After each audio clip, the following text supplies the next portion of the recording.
ڈمینشنگ مشارکہ یا decreasing partnership اسلامی بینکوں میں ہاؤس پرچیز کے لیے یا کہ ہاؤس فائنینسنگ کے لیے کس طریقے سے استعمال ہوتی ہے، اس کی وضاحت اس پریزنٹیشن میں ہم کریں گے۔ ڈمینشنگ مشارکہ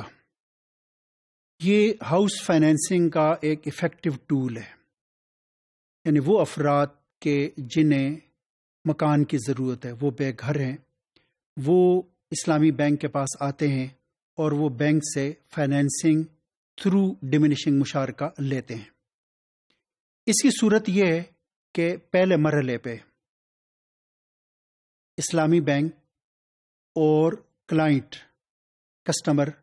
وہ مل کے ایک گھر خریدتے ہیں۔ فرض کریں کہ مکان کی مالیت 1,00,000 روپے ہے، اس میں بینک 80,000 روپے دیتا ہے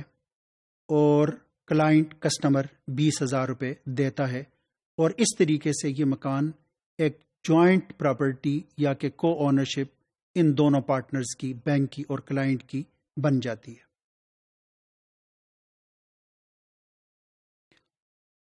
یہاں پہ ہم یہ دیکھ سکتے ہیں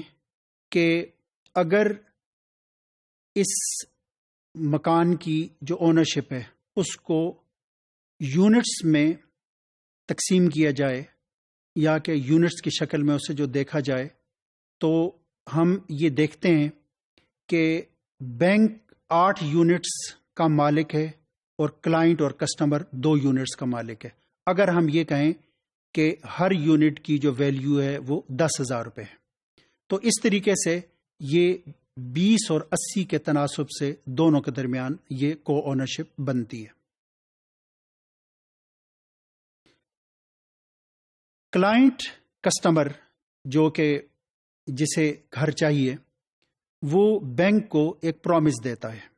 کہ وہ بینک کے شیئر کو گریجولی خریدے گا۔ یہ خریداری ماہانہ بنیادوں پر بھی ہو سکتی ہے، سہمائی بنیاد پر بھی ہو سکتی ہے، ششمائی بنیاد پر بھی ہو سکتی ہے، یعنی اس پہ منحصر ہے کہ اس کی پیئنگ کیپیسٹی کتنی ہے۔ یونٹس کو اس مثال میں ہم نے ان یونٹس کو 10 حصوں میں تقسیم کیا ہے، لیکن یہ یونٹس 5-5 ہزار کے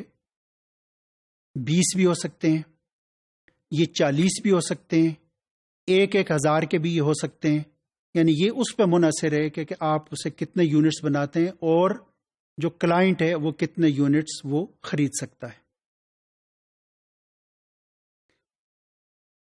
بینک اپنا شیئر کلائنٹ کو لیز پہ دیتا ہے، یعنی اس کا مطلب یہ ہے کہ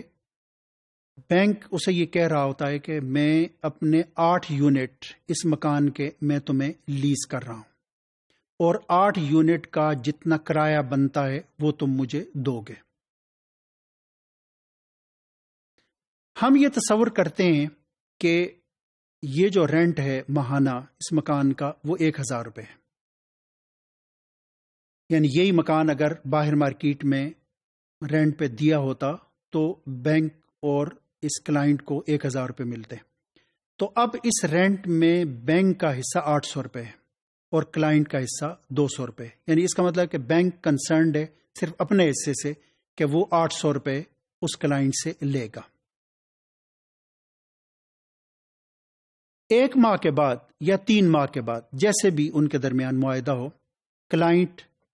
بینک کا ایک شیئر وہ خریدتا ہے، یعنی اس کا مطلب یہ ہے کہ وہ اس 10,000 روپے وہ بینک کو ادا کرتا ہے۔ اس 10,000 کی ادائیگی سے جو ان کے درمیان جو اونرشپ کا جو تناسب ہے یا جو ریشو ہے وہ اب تبدیل ہو گیا ہے کہ بینک اب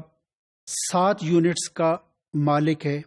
اور جو کلائنٹ ہے وہ 3 یونٹس کا مالک ہو گیا ہے۔ اس سے یعنی اس نئی پرچیز سے جو کہ یونٹ کی اس کلائنٹ نے کی ہے، اب بینک کا